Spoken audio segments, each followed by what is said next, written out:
Doctor মুচকি হাসি নিয়ে বলল, মেয়ে বাবু হবে। ডাক্তারের মুখে হাসি দেখলেও কিন্তু আমার স্বামীর মুখে হাসিটুকু নেই। অনেকটা কষ্ট পেয়েছেন উনি এই কথা শুনে। কি করে খুশি হবে সেই? উনি তো চেয়েছিলেন এবার ছেলে হবে, কিন্তু না, দুটো মেয়ের পরে আবারও মেয়ে। ক্লিনিক থেকে বাইরে হয়ে আমার স্বামী রাগী স্বরে বলে, রিক্সা নিয়ে তুমি চলে যাও বাসায়। আমি একা যেতে পারবো না, আমার ভয় লাগে, তুমি চলো না আমার সাথে। না, আমি এখন যাব না, দোকানে যেতে হবে, তুমি একা যেতে পারবে, সমস্যা হবে না। এই কথা বলে সেই চুপচাপ দাঁড়িয়ে আছে, কোনো কথা বলছে না। আগে কোথাও বাহিরে গেলে সেই আমাকে আমার পছন্দের ফুচকা খাওয়াতো, কিন্তু আজ কিছুই বলছে না। আজ আমার অনেক ইচ্ছা ছিল একসাথে ফুচকা খাবো। কিছুক্ষণ দাঁড়িয়ে থাকার পরে একটা রিক্সা আসলে সেই আমাকে উঠিয়ে দিয়ে চলে গেল। একবারও বলল না সাবধানে যাও। আচ্ছা, আমার কি দোষ? যদি সৃষ্টিকর্তা মেয়ে দেন, আমার কি করার আছে? কিন্তু আমি খুশি। আমার দুই মেয়ে রাত্রি আর ঋতুকে নিয়ে অনেক খুশি। অনেক সুন্দর আমার মেয়েরা। একা একা বাড়িতে আসি। আমার স্বামী রাতে যখন বাড়িতে ফিরে খাবার টেবিলে খেতে বসলে তখন সেই আমাকে বলে, সকালে বাড়ি যাব, এখন থেকে তুমি গ্রামে থাকবে। কিসের জন্য? এখন তুমি প্রেগনেন্ট, তোমাকে কেয়ার করার মতন কেউ নেই বাড়িতে, সবাই আছে ওখানে, ভালোই হবে। আর তুমি একা থাকবে কি করে? রান্না করবে কেমন করে? আমার চিন্তা করতে হবে না, আমি হোটেলে খেয়ে নেব। না, এটা হবে না, তুমি অসুস্থ হয়ে যাবে। আমার স্বামী রাগী কণ্ঠে আমাকে বলে, আমি বলছি তুমি গ্রামে যাবে তো সকালে রেডি হয়ে থাকবে, আর কিছু শুনতে চাই না। আমার প্রথম মেয়ে দুনিয়াতে আসার সময় আমার স্বামী আমার অনেক কেয়ার করেছে। দ্বিতীয় মেয়ে দুনিয়াতে আসার সময় তেমন কেয়ার না করলেও কিন্তু পাশে পাশে ছিল। কিন্তু এখন আমি প্রেগনেন্ট, এই সময়ে সেই পাশে থাকাটা আমার সবচেয়ে বেশি প্রয়োজন, কারণ সেই ভরসা দিলে আমার আর ভয় লাগে না। কিন্তু সেই ভাগ্য আমার আর হলো না। আমার স্বামী আমাকে গ্রামে পরিবারের কাছে রেখে শহরে চলে যায়। চলে যাওয়ার পর থেকে সে কেমন জানি দিন দিন বদলে যাচ্ছে। যে কোনো কথায় রাগ করে কথা বলে।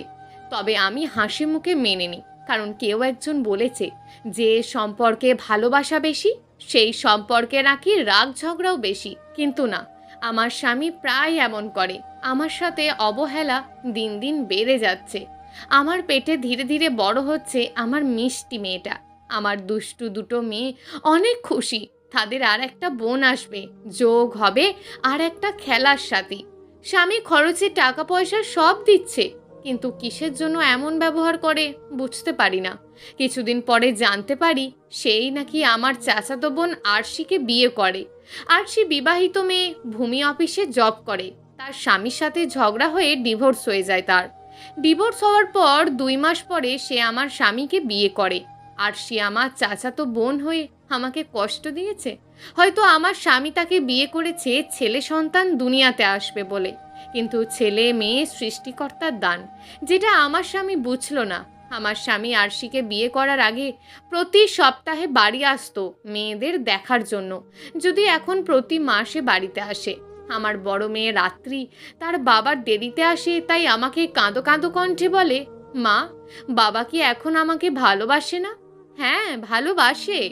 মা, বাবা কি তোমাকে এখন আর আগের মতন ভালোবাসে না? হ্যাঁ, অনেক ভালোবাসে। 1 মাস হয়ে গেছে, অথচ সে এখনো বাড়িতে আসেনি। আমি তার অপেক্ষায় সকাল সন্ধ্যা বসে থাকি। আমার মিষ্টি মেয়েটা আর কিছুদিন পরে দুনিয়াতে আসবে। আদেও কি তাকে এক নজর দেখতে উনি গ্রামে আসবেন? আমার স্বামী কেন মেয়েবাবু পছন্দ করে না সেটা আমি বুঝতে পারি না। মেয়েবাবু পছন্দ করে না তা কিন্তু না, উনি আমার বড় মেয়ে রাত্রি দুনিয়াতে আসার পরে অনেক খুশি হয়েছিলেন। কিন্তু পরপর দুটো মেয়ে আর একটা কিছুদিন পর দুনিয়াতে আসবে, হয়তো উনি আর আগের মতন খুশি হতে পারেননি। আমার ছোট মেয়েটার ভাগ্য মনে হয় খারাপ। সে দুনিয়াতে আসবে, অথচ তারা বাবাকে তার দেখা হবে না, তার পাশে থাকবে না। আচ্ছা, 3টে মেয়ে হলে ক্ষতি কি? আমি বুঝি না। মেয়েরা তো তাদের ভাগ্য নিয়েই দুনিয়াতে আসবে। আমরা তো 5 বোন ছিলাম, কই কখনো আমার বাবার মুখে হায় হুতাশ তো শুনিনি। বাবা সবসময় ভাবতেন তার ঘরে 5 জন রানী আছে। আসলেই পৃথিবীর সব পুরুষ এক তো হয় না। এদিকে ধীরে ধীরে বড় হচ্ছে আমার ছোট্ট মেয়ে। রাত্রি মেয়েটা বাবা বাবা করে প্রায় সময়ই কান্নাকাটি করে। যদিও সেই বাবার আদর পেয়েছে, তাই তার বাবাকে সে সব থেকে বেশি ভালোবাসে, তাকে দেখার জন্য মন করে। আমার স্বামী তার মেয়েদের সাথে ফোনে কথা বললেও আমার সাথে তেমন একটা কথা বলতে চায় না। স্ত্রীকে কোনো কারণে শাস্তি দিতে চাইলে তাহলে তার সাথে কথা বলা বন্ধ করে দাও, তাহলে দেখবে এটা পৃথিবীর সবচেয়ে বড় নীরব শাস্তি। এই শাস্তির শরীরে কোনো দাগ বসে না, তবে প্রায় সময় নিঃশ্বাস বন্ধ হয়ে আসতে চায়। আমারও তাই মনে হচ্ছে। আমার স্বামী আমাকে এত কষ্ট দিচ্ছে, তাকে একটা ছেলে সন্তান দিতে পারিনি, তাই আমার এবারেও মেয়ে সন্তান হবে। রাত্রি তার বাবাকে অনেক রিকোয়েস্ট করাতে আমার স্বামী রাত্রিকে বলে, আচ্ছা মা, কাল সকালে বাড়িতে আসবো। সত্যি বাবা? হ্যাঁ সত্যি। সব মেয়ে তার বাবার মুখ থেকে মা ডাক হয়তো শোনে না, যেমন আমার মেজ মেয়ে আর ছোট মেয়ে শুনবে না। অনেকগুলো মেয়ে বাবু হলে কিছু কিছু পরিবারে এমন হয়, বাবার মুখে মা ডাক শোনে না। সকাল হলে আমার স্বামী বাড়িতে আসে, তাও দুদিনের জন্য আসে। প্রতিবার আসার সময় উনি আমার পছন্দের খাবার ফুচকা নিয়ে আসতো, তবে এবার নিয়ে আসেনি। তবে আমি খুশি, আমার স্বামী আসছেই তাতে। আমার স্বামী ফোন রেখে বাথরুমে গেলে তখন তার ফোনটা বেজে ওঠে। স্ক্রিনে সুন্দর করে লেখা মাই হার্ট আরসি। আরসি নামটা দেখে আমার নিঃশ্বাস প্রশ্বাস কেমন জানি থমকে গেল। ও আমার চাচাতো বোন হয়ে আমার এত বড় ক্ষতি করছে। আরসি যখন আগের স্বামীর সাথে ডিভোর্স হয়ে গেছে, তখন এই সুযোগে আমার স্বামীকে বিয়ে করে নেয়। আরসি ইচ্ছা করলে অন্য ছেলেকে বিয়ে করতে পারতো, কারণ সে সুন্দর শিক্ষিত, ভূমি অফিসে জব করে। কিন্তু সেই আমার চাচাতো বোন হয়ে আমারই ক্ষতি করলো। তবে আমি মন থেকে দোয়া করি আরসি যেন আমার স্বামীর মনের আশাটুকু পূরণ করে। আমার স্বামীর বংশের প্রদীপ একটা ছেলে বাবু দুনিয়াতে আসে। 2 দিন শেষ হয়ে গেলে আমার স্বামী শহরে চলে যাওয়ার জন্য রেডি হচ্ছে। আমি আমার স্বামীকে বলি, আর কিছুদিন থাকতে পারবেন না? না, কাজ আছে দোকানে। কিন্তু কেন? আমি প্রেগনেন্ট, কিছুদিন পরে আমার মেয়ে দুনিয়াতে আসবে। এই সময় আপনার ভরসা আমাকে অনেক দরকার, কারণ আপনি ভরসা দিলে আমার ভয় লাগে না। আমার স্বামী মেয়ের কথা শুনে চোখ মুখ লাল হয়ে গেল রাগে। কিছুক্ষণ দাঁড়িয়ে থেকে ভারী কণ্ঠে বলে, আমাকে যেতে হবে, শহরে অনেক কাজ পড়ে আছে, আসবো, সমস্যা নেই। আচ্ছা ঠিক আছে। কি জানি আমার স্বামী আমার ছোট মেয়েকে দেখার জন্য আসে কিনা। রাত্রি তার বাবার ব্যাগ কাঁধে নিয়ে এগিয়ে দিতে গেছে ব্রিজ পর্যন্ত। অনেকক্ষণ হয়ে গেল, রাত্রি মেয়েটা আসছে না। তার বাবা তো এতক্ষণে গাড়িতে উঠে গেছে, তাহলে রাত্রি আসছে না কেন? কিছুক্ষণ পরে দূর থেকে দেখা যাচ্ছে মেয়েটা বাড়ির দিকে আসছে। বাড়ি আসলে তার হাতে দেখি ফুচকা। আমি তার হাতে ফুচকা দেখে বলি, রাত্রি, তুমি একা একা বাজারে গেছো? হ্যাঁ মা। তোমার বাবা কিছু বলেনি? বাবা তো দেখেনি, বাবা চলে যাওয়ার পর আমি বাজারে একা একা চলে গেছি তোমার জন্য ফুচকা আনতে। কেন? আমি তোমাকে ফুচকা নিয়ে আসার জন্য বলেছি নাকি? আমার রাত্রি মেয়েটা কাঁদো কাঁদো কণ্ঠে বলে, বাবা প্রতিবার আসার সময় তোমার পছন্দের খাবার ফুচকা নিয়ে আসে, কিন্তু এবার নিয়ে আসে নাই। তাই আমি তোমার জন্য আমার জমা করা টাকা থেকে ফুচকা কিনে নিয়ে এসেছি। খাও মা, তোমার পছন্দের খাবার খাও। রাত্রিকে জড়িয়ে ধরলে আমি আর আমার চোখের জল হার লুকিয়ে রাখতে পারিনি। আমার অশ্রু ভেজা চোখ থেকে আমার মেয়ে রাত্রি বলে, মা, আমি জানি বাবা তোমাকে আর আগের মতন ভালোবাসে না। আসলেই আমার রাত্রি বুঝে গেছে তার বাবা যে আমাকে ভালোবাসে না। মেয়েটার মাথায় প্রচণ্ড বুদ্ধি, ভালো মন্দ সব কিছু বোঝে। কিন্তু আমার মেয়েটা এখনো জানে না তার বাবা আর একটা বিয়ে করেছে। হয়তো সেটাও একদিন ঠিকই বুঝে যাবে। আমার স্বামী কোথাও গেলে পৌঁছে আমার কাছে ফোন করে, কিন্তু এবার আর কোনো যোগাযোগ নেই। এরপরেও নিজে থেকে কল দিলাম। অনেকক্ষণ ট্রাই করার পরে সে কল ধরে। কল রিসিভ করার পরে সে আমাকে বলে, কি হয়েছে, এতবার কল দাও কেন? না, আপনি ঠিক মতন গেলেন কিনা সেটার জন্য চিন্তিত ছিলাম। হ্যাঁ, আমি মারা যাই নাই, ঠিক মতো আসছি। আচ্ছা শুনেন, আমার শরীর তেমন ভালো নেই, সুযোগ পেলে এই সপ্তাহে আর একবার বাড়ি আসবেন? আচ্ছা, দেখা যাবে। এই বলে আমার স্বামী ফোন রেখে দেয়। আমার স্বামী আমার সাথে এমন করে কখনো কথা বলেনি। আমার চাচাতো বোন আরশিকে বিয়ে করার পর থেকে উনি এমন করে প্রায় সময় কথা বলেন, যা আমার কাছে খুব খারাপ লাগে। খুব। সপ্তাহ চলে গেলেও আমার স্বামী আর আসে নাই। গভীর রাতে প্রচণ্ড প্রসব যন্ত্রণা উঠে, এই বুঝি আমার ছোট মেয়ে দুনিয়াতে আসবে। অন্ধকার রাতে আমার খুব ভয় লাগে, কিন্তু আমার স্বামীর হাত ধরে আমিও অন্ধকারে হাঁটতে শিখে গেছি। কিন্তু আজ এই সময় আমার স্বামী আমার পাশে নেই। আমার শ্বশুর একবার পাশের ঘরে যায়, একবার তার ছেলেকে ফোন দেয়। বৃদ্ধ মানুষ, ওনারাই বার কী বা করবে। আমার রাত্রি মেয়েটা মা মা করে কান্নাকাটি করছে। আমার শাশুড়ি তার নাতনিকে শক্ত করে জড়িয়ে ধরে বসে আছে। কিছুক্ষণ পরে পাশের ঘরে সাজিদ ভাই এসে আমার শ্বশুরকে বলে, কাকা, এখানে বসে থেকে লাভ নেই, চলেন ভাবিকে ক্লিনিকে নিয়ে যায়। সাদির ছেলেটা খুব ভালো। এই গভীর রাতে বাজার থেকে গাড়ি নিয়ে আসে সেই, একসাথে আমাকে ক্লিনিকে নিয়ে যায়। আমার শাশুড়ি আমার পাশে বসে সৃষ্টিকর্তার নাম নিচ্ছেন। আসলে তারা দুজন অনেক ভালো মানুষ, আমার মেয়েদের অনেক আদর করেন। কিছুক্ষণ পরে দুনিয়াতে আসে আমার কলিজার টুকরা ছোট মেয়ে। আমার শ্বশুর শাশুড়ি দুজন অনেক হ্যাপি তাদের নাতনিকে দেখে। মেয়েটা অনেক কিউট। 5 দিন ক্লিনিকে থাকার পরে বাড়ি চলে আসি। আমার ছোট মেয়ে দুনিয়াতে আসার পর থেকেই অসুস্থ। ডাক্তার তখন বলেছিল শহরে ভালো কোনো ডাক্তার দেখানোর জন্য। শহরে আমি একা কি করে যাব? এদিকে আমার স্বামীকে অনেকবার বলেছি বাড়িতে আসতে। ওনাকে আসার জন্য বললে উনি বলেন, গ্রামে অনেক ভালো ডাক্তার আছে যারা শহর থেকে যায়, তাদের দেখাও, টাকা লাগলে আমি দিচ্ছি। আপনি মেয়েকে দেখতে আসবেন না? কিছুদিন পরে আসবো, এখন কাজের ঝামেলা। আচ্ছা। এমন করে 1 মাস চলে যায়, কিন্তু আমার স্বামী আমার ছোট মেয়েকে দেখতে আসেনি। আমার মেয়েটা অনেক সুন্দর, একবার তাকালে মন ভরে যায়। দীর্ঘ 1 মাস অসুস্থ থাকার পরে গভীর রাতে আমার মেয়েটা শেষ নিঃশ্বাস ত্যাগ করে। অনেক কষ্ট করেছে আমার মেয়েটা, হয়তো শহরে নিয়ে গেলে ভালো হয়ে যেত। আমার রাত্রি মেয়েটা বন বন করে কাঁদছে। রাতে এই ঘটনা শুনে সকাল হলে আমার স্বামী বাড়ি আসে। আমার স্বামী বাড়ি আসলে কি হবে? আমার ছোট মেয়ে তার বাবাকে আর দেখবে না। মেয়েটা সারা জীবনের জন্য ঘুমিয়ে গেছে। মেয়েটা চোখ খুলে নিষ্ঠুর পৃথিবীর আর কাউকে দেখবে না। আমার স্বামীর মুখে একটুও কষ্টের ছাপ নেই। শুনেছি আরসি মা হতে যাচ্ছে। ডাক্তার বলেছে তার নাকি ছেলে বাবু দুনিয়াতে আসবে। আমার স্বামী নিজের হাতে তার মেয়ের শেষ কাজ করেছে। আদেও কি তার মধ্যে একটুও খারাপ লাগছে না? হয়তো না, কারণ অনেকগুলো মেয়েবাবু তার পছন্দ না। আমার রাত্রি মেয়েটা তার বোনের জন্য এখনো হাউমাউ করে কাঁদে।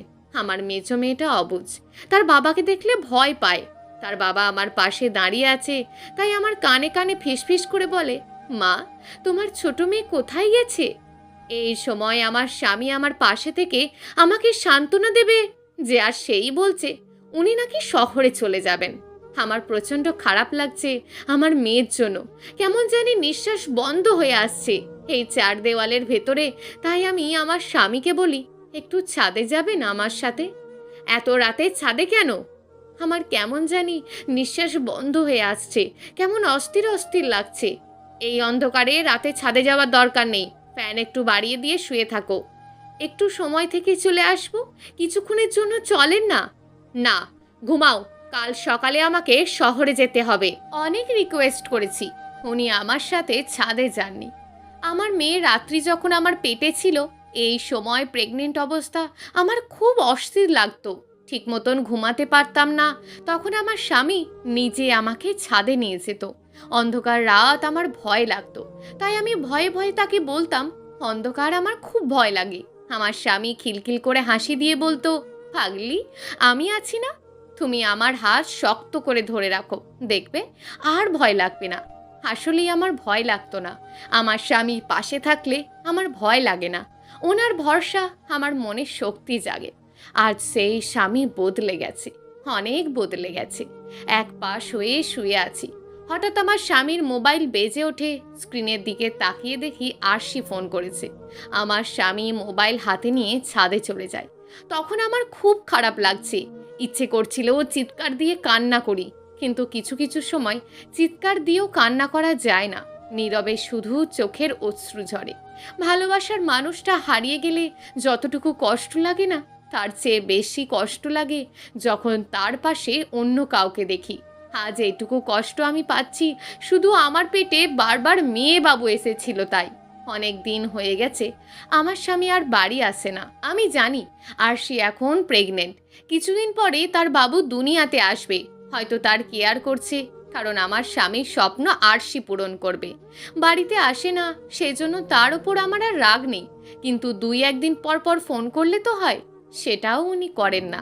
আমার মাঝে মাঝে খুব চিন্তা হয়, তাই সাজিদ ভাইকে বলি, সাজিদ ভাই, ব্যবসার কাজে যদি শহরে যান তাহলে আপনার ভাইয়ের সাথে দেখা করে আসেন। আচ্ছা ভাবি, দেখা করে আসবো।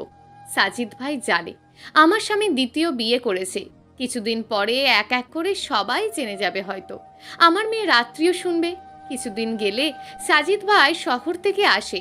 সাজিদ ভাই আমার সাথে কথা বলার সময় সবসময় হাসি খুশি হয়ে কথা বলে, কিন্তু আজ ওনার কোথায় যেন কত কষ্টর ছাপ দেখা যাচ্ছে। আমি আশ্চর্য হয়ে সাজিদ ভাইকে বলি, সাজিদ ভাই, কোনো খারাপ খবর নাকি? হুম। কি বলেন? আমার স্বামীর কি হয়েছে? ভাই আর নেশা করে, কেমন জানি হয়ে গেছে। কিসের জন্য? আরশি মা হয়েছে, তার ছেলেবাবু দুনিয়াতে আসছে, কিন্তু ছেলেটা প্রতিবন্ধী। আরশির ছেলেবাবু প্রতিবন্ধী, তার জন্য কেন আমার স্বামী নেশা করবে? এটার জন্য কোনো কারণ আছে? কারণ আমার স্বামীর তো স্বপ্ন পূরণ হয়েছে, তার তো ছেলেবাবু চাই, তার তো ছেলেবাবু দুনিয়াতে আসছে, তাহলে উনি খুশি নাই কেন? আমার রাত্রি মেয়েটা স্কুল থেকে এসে মা মা করে চিৎকার দিচ্ছে। মেয়েটার মা ডাক দিলে আমার কাছে মনে হয় পৃথিবীর সবচেয়ে সুখী মা আমি। রাত্রির দিকে তাকিয়ে দেখি রাত্রি কান্না করছে। রাত্রি কাঁদো কাঁদো কণ্ঠে বলে, মা, বাবার তো মেয়েবাবু পছন্দ না। তুমি একটা কাজ করো, আমাদের রাতে খাওয়ার সময় খাবারে বিষ মিশিয়ে দিও, তাহলে তুমি তোমার ভালোবাসা ফিরে পাবে। হঠাৎ আমার মেয়ে রাত্রি এমন কথা কেন বলছে? আমার স্বামী অনেকগুলো মেয়েবাবু পছন্দ করে না, সেই কথা আমার মেয়েরা জানতো না। রাত্রি সব সময় মনে মনে ভাবতো তার বাবা পৃথিবীর বেস্ট বাবা, কিন্তু রাত্রি হঠাৎ এমন করে কেন কথা বলছে? আমি রাত্রির কথা শুনে হতবম্ব হয়ে দাঁড়িয়ে আছি। প্রচণ্ড ভয় লাগছে, মেয়েটা কিছু শুনে ফেললো নাকি? রাত্রি ফুঁপিয়ে ফুঁপিয়ে কান্না করছে। রাত্রি একটুও কষ্ট সহ্য করতে পারে না, কিছু হলে মেয়েটা হাউমাউ করে কান্নাকাটি করে। আমি রাত্রিকে জিজ্ঞেস করি, রাত্রি মা আমার, কান্না কেন করছো? বাবার নাকি মেয়েবাবু পছন্দ না, তাই বাবা আরশি আন্টিকে বিয়ে করেছে। আরে মিথ্যা কথা, তোমাকে কে বলেছে এই মিথ্যা কথা? রাবেয়া দাদু বলেছে। রাবেয়া খালা দুষ্টুমি করেছে তোমার সাথে, যাও খেলতে যাও। আপনি যখন প্রচণ্ড খুশিতে থাকবেন তখন সেটা কিছু কিছু প্রতিবেশীর সহ্য হয় না। তারা চায় আপনি অসুখী হন। আমার তো এখন কষ্টের সময়, তাহলে আরও কষ্ট কেন বাহিরের মানুষরা দিচ্ছে? না, হয়তো এটা আমার কপালে লেখা ছিল। রাত্রি যখন এই কথা শুনেই গেছে, মেয়েটার কাছে মিথ্যা বলেও লাভ নেই। রাত্রি ঠিক সত্যিটা যাচাই করবেই। সন্ধ্যা হলে রাত্রি পড়তে বসে। আমি রাত্রির পাশে বসে আছি, আনমনে ভাবছি আমার স্বামী হঠাৎ কেন নেশা করছে? আরশির সাথে ঝগড়া হলো নাকি? ব্যবসায় ক্ষতি হয়েছে, নাকি প্রতিবন্ধী ছেলে হওয়াতে সেই কষ্টে এমন করছে? এগুলো ভাবতে ভাবতে আমার চোখে হঠাৎ অশ্রু চলে আসছে। কেন আমার স্বামী এমন হয়ে গেল? কিছুক্ষণ পরে সাজিদ ভাইয়ার ঘরে কান্নার আওয়াজ শোনা যাচ্ছে। গিয়ে দেখি প্রতিবেশীর বেশ কয়েকজন মানুষ দাঁড়িয়ে আছে। সাজিদ ভাই মাথা নিচু করে দাঁড়িয়ে আছে। পারু, সাজিদ ভাইয়ের স্ত্রী, মাটিতে শুয়ে পারু কান্না করছে। আমি সাজিদকে বলি, সাজিদ ভাই, পারুর কি হয়েছে? পারু আত্মহত্যা করতে চেয়েছিল। কেন, কিসের জন্য? পারুকে কে নাকি অলক্ষী বলেছে। কে বলল? পারু বলছে না। সাজিদ ভাই পারুর সাথে বিয়ে হয়ে আজ 7 বছর, আজ পর্যন্ত কোনো সন্তান হচ্ছে না তাদের। আজ প্রতিবেশীর কোনো মহিলা জানি পারুকে অলক্ষী বলেছে, তাই পারু কষ্ট সহ্য করতে না পেরে আত্মহত্যা করতে চেয়েছিল। আচ্ছা, ছেলে মেয়ে তো সৃষ্টিকর্তার দান, এখানে মানুষের কোনো কিছু তো করার নেই। তাহলে পারুকে কেন সব সময় শুনতে হয় অলক্ষী বউ?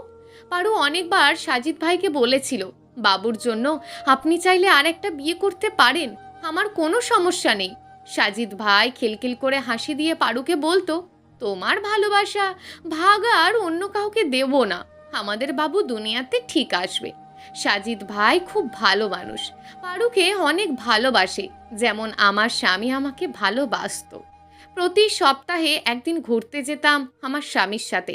ঝাল জিনিস আমার স্বামী পছন্দ করতেন না, এরপরেও আমার সাথে বসে একসাথে ফুচকা খেত। আজ আমার স্বামী অনেকটা চেঞ্জ হয়ে গেছে। পারুকে কিছু কথা বলে ঘরে চলে আসি। রাত্রি পড়া শেষ করে আমাকে জড়িয়ে ধরে শুয়ে আছে। ফিসফিস করে রাত্রি আমাকে বলে, মা একটা কথা বলি? হ্যাঁ মা বলো। পারু আন্টি কেন আত্মহত্যা করতে চেয়েছিল? তোমার আন্টি কারোর কথায় কষ্ট পেয়েছে তাই। আচ্ছা মা, মানুষ অনেক বেশি কষ্ট পেলে কি আত্মহত্যা করে? আত্মহত্যা করা মহাপাপ। যারা কষ্ট সহ্য করতে পারে না তারা আত্মহত্যা করে। আমার রাত্রি মেয়েটা হাউমাউ করে কান্না শুরু করে দিল। বুঝতে পারলাম না রাত্রি কেন কান্না করছে। রাত্রি কাঁদো কাঁদো কণ্ঠে বলে, মা তোমার তো অনেক কষ্ট, তুমি কি পারু আন্টির মতন এমন করবে? না মামনি, আমার কোনো কষ্ট নেই, আমি তোমাকে ছেড়ে কোথাও যাব না। সত্যি তো? হ্যাঁ সত্যি। রাত্রি মেয়েটা মনের খবর সব জানে। মেয়েটার মাথায় অনেক বুদ্ধি। আসলেই মাঝে মাঝে যখন কষ্টের ছাপ বেড়ে যায় তখন মন চায় মরে যেতে, কিন্তু পারি না। মেয়েদের মুখের দিকে তাকালে আমি সব কষ্ট ভুলে যাই, কারণ আমার মেয়েদের আমি অনেক ভালোবাসি। ইদানিং রাতে কেন জানি ঘুম আসে না। খুব চেষ্টা করি ঘুমাতে, এরপরেও ঘুম আসে না। আমার বাবার একটা উক্তি ছিল, পেটে ক্ষুধা আর মনে কষ্ট থাকলে রাতে কখনো ঘুম হবে না। আসলেই আমার বাবার কথাটুকু সঠিক। আমার খুব কষ্ট আমার স্বামীর জন্য। খুব ভোরে উঠে গেলাম, অনেক ইচ্ছা করছে স্বামীর সাথে মন খুলে কথা বলি। আদেও কি সে আমার সাথে কথা বলবে? রাত্রি ভোর বেলায় ঘুম থেকে উঠে গেল, আমাকে বারবার বলছে তার বাবার কাছে ফোন করার জন্য। ভোরবেলায় হয়তো আমার স্বামী ঘুমাচ্ছে, এরপরেও ভয়ে ভয়ে স্বামীর কাছে ফোন দিলাম। আগে অনেকবার ট্রাই করার পরে আমার স্বামী কল রিসিভ করতো। আজ একবার কল করতে না করতে আমার স্বামী কল রিসিভ করেছে, তাও আবার খুব ভোরে। আমি আমার স্বামীকে সালাম দিয়ে বলি, কেমন আছেন? উনি চুপ হয়ে আছেন, কোনো কথা বলছেন না, কিন্তু ফোনের ওপাশ থেকে নিঃশ্বাসের আওয়াজ শোনা যাচ্ছে। কিছুক্ষণ চুপ থেকে আমার স্বামী হাউমাউ করে কান্না শুরু করে দিলেন। আমার রাত্রি বাবার কান্নার আওয়াজ শুনে হতভম্ব হয়ে দাঁড়িয়ে আছে। রাত্রি নিজেও বাবার কান্না শুনে কাঁদতে লাগলেন। এই প্রথম আমার স্বামীর মুখে কান্নার আওয়াজ শোনা যাচ্ছে। কিছুক্ষণ পরে উনি ফোন রেখে দেন। আমার খুব ভয় লাগছে, আমার স্বামীর কি হলো? ভোরবেলায় গেলাম সাজিদ ভাইয়ার বাড়ি। সাজিদ ভাই ইচ্ছে করলে খোঁজখবর নিতে পারবেন।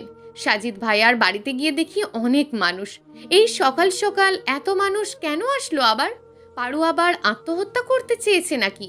এই বলে সাজিদ ভাইয়ার বাসার ভিতরে যাই। বাসার ভিতরে গিয়ে দেখি পারু একটা ছোট ছেলে বাবু নিয়ে বসে আছে। অনেক খুশি পারু।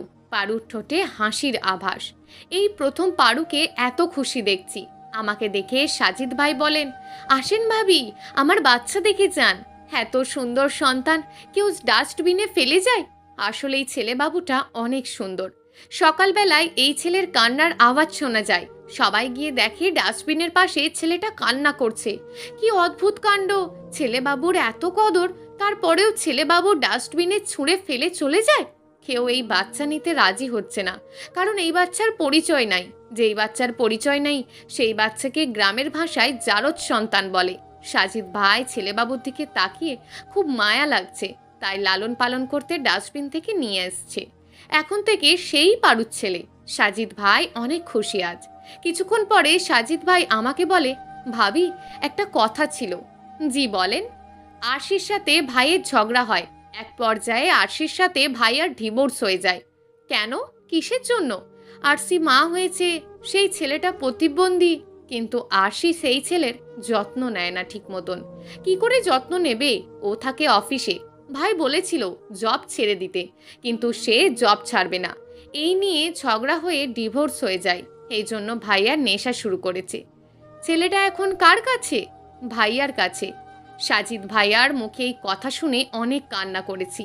মানুষ বলে কান্না করলে নাকি কষ্টের ছাপ কমে, কিন্তু আরশি আমার অস্তিত্বকে কষ্ট দিয়েছে। আরশি আমাকে যেমন কষ্ট দিয়েছে ঠিক তেমন আমার স্বামীকেও কষ্ট দিল। সন্ধ্যা হলেই আমার মেয়ে রাত্রি পড়তে বসে। ঠকঠক করে দরজায় কে জানি শব্দ করলো। দরজা খুলে দেখি আমার স্বামী, তার কোলে প্রতিবন্ধী ছেলেটা।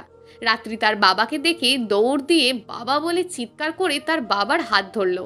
আমার স্বামী প্রতিবন্ধী ছেলেটাকে আমার কোলে দিয়ে রাত্রিকে কোলে নিয়ে হাউমাউ করে কান্না শুরু করে দিল। প্রতিবন্ধী ছেলেটাকে দেখিয়ে আমার খুব মায়া হলো। ঠিক আমার স্বামীর মতন চেহারা। আমি জানি ছেলেটা কখনো হাঁটতে পারবে না হয়তো, এটা আমার স্বামীর কপালে লেখা ছিল। রাতে সবাই অনেক দিন পরে একসাথে ডিনার করলাম। মেয়েটাও আজ তার বাবার কোলে বসে ভাত খাচ্ছে। রাত্রি অনেকবার জিজ্ঞেস করলো, মা মা, ছেলেবাবুটা কার বাচ্চা? রাত্রিকে মুচকি হাসি দিয়ে বললাম, তোমাদের জন্য তোমার বাবা নিয়ে আসছে। রাত্রি একদিন সত্যিটুকু ঠিকই জানবে, কিন্তু কখনো সৎ ভাই বলে অবহেলা করবে না। আমার এক শিক্ষক বলেছেন, সৎ মা সৎ ভাইরা অত্যাচার করলেও কখনো সৎ বড় বোন ছোট ভাইয়ের ওপর অত্যাচার করে না।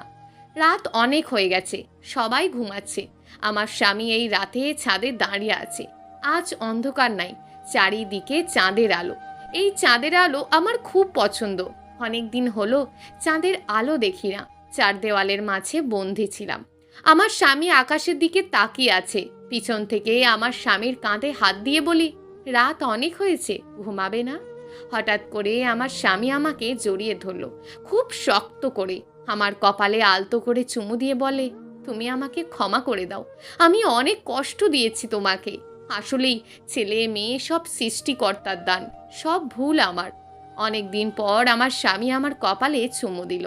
সব অভিমান কেন জানি চলে গেল। তার দুই চারটে ভালোবাসার কথা শুনে সব কষ্ট দূর হয়ে গেছে। আমি স্বামীকে কাঁদো কাঁদো কণ্ঠে বলি, আর কখনো এমন করবে না তো? না, কখনো না। আমার মেয়েদের খুব করে ভালোবাসবে। আচ্ছা, প্রতি সপ্তাহে একদিন ফুচকা খাওয়ার জন্য বাইরে ঘুরতে নিয়ে যাবা, ঠিক আগের মতন। আমার স্বামী কান্না শুরু করে দিলেন। আমাকে জড়িয়ে ধরে বলেন, আচ্ছা পাগলি, ঠিক আছে। সারা রাত চাঁদের আলো দেখলাম আমি আর আমার উনি। আমার স্বামীর মুখে পাগলি ডাক শুনতে খুব ভালো লাগে। মন চাই তার জন্য তখনই পাগল হয়ে যায়। একটু ঘুমিয়ে উঠে পড়ি। আজ সকালটা খুব সুন্দর। আজ আমি অনেক খুশি। আমার মেয়ে রাত্রি আজকে খুব ভোরে ঘুম থেকে উঠেও যায়। আজকে ওঠার কারণ আছে, রাতুল সকাল সকাল কান্না করছে, তাই রাতুলকে কোলে নিয়ে আমার রাত্রি মেয়েটা অনেকক্ষণ ধরে বসে আছে। হ্যাঁ, আমার 3 সন্তান, রাত্রি, ঋতু আর রাতুল। প্রিয় দর্শক, এই গল্পটা আপনাদের কেমন লাগলো তা অবশ্যই একটি কমেন্ট করবেন। আর যদি গল্পটা আপনাদের ভালো লেগে থাকে তাহলে ভিডিওটিতে একটি লাইক করে দেবেন এবং এই ধরনের ভিন্ন স্বাদের গল্প শোনার জন্য চ্যানেলটিকে অবশ্যই সাবস্ক্রাইব করে আমাদের সঙ্গে যুক্ত থাকুন।